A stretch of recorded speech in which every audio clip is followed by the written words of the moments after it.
Et bonjour! Aujourd'hui, le roman fantastique de Terry Wendling, L'épouse de bois, est à l'honneur sur la chaîne. Terry Wendling est une autrice américaine multifacette, aussi peintre, éditrice, essayiste et bien d'autres choses encore, passionnée par le thème de la féerie. Elle vit une partie de l'année à Londres, l'autre dans le désert de l'Arizona, où prend place l'épouse de bois. Ces deux lieux et cultures, leur atmosphère et folklore, ont une empreinte profonde sur son œuvre et sur ce texte-ci en particulier. Il a été publié en France pour la première fois en 2010 chez Les Moutons Électriques. J'ai personnellement en ma possession l'édition de 2011 du livre de poche. Il est malheureusement difficile de se procurer le livre papier, qui, si je ne dis pas de bêtises, n'est plus édité actuellement, si ce n'est en mettant la main sur une version d'occasion.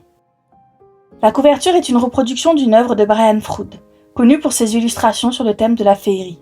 Je la trouve personnellement très jolie, riche et colorée, avec un aspect effrayant. Voici un lapin que je n'aimerais pas croiser au coin d'un bois, et trouve qu'elle correspond tout à fait à l'esprit du roman. D'ailleurs, Brian Froud a aussi sa place dans le texte, les personnages le citant ou étant mis face à ses créations.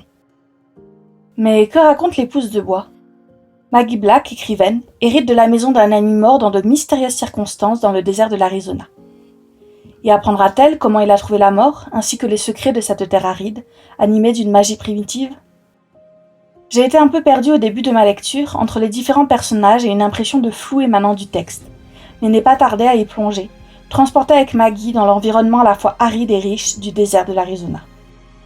L'épouse de bois est une ode à la nature et à ses mystères, mais aussi à la création, poésie, écriture et peinture, à l'inspiration, à leur lien avec la terre qui nous habite autant que l'on l'habite.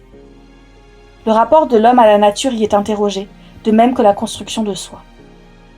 Le rythme est assez lent, les descriptions de paysages et les réflexions de Maggie, nombreuses, calquées sur l'apprentissage qu'elle fait du désert, d'elle-même et de ses habitants, baignées d'un certain mysticisme, parfois aux portes de la folie. Si la résolution de mystère y tient une place importante, comment son ami est-il mort, que sont les habitants secrets du désert, c'est surtout un texte contemplatif, à l'atmosphère marquée, où elle apprend à voir, à écouter et à se métamorphoser afin de se trouver elle-même au biais de rencontres, plutôt que d'actions pures et dures. Si certaines coquilles sont présentes dans le texte, sans doute des erreurs de traduction, son charme est certain entre folklore celtique et mythologie amérindienne, personnages attachants et réflexions existentielles.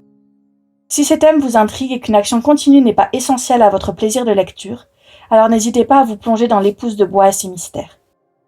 Je vous souhaite de belles lectures et vous dis à très bientôt. Bye bye.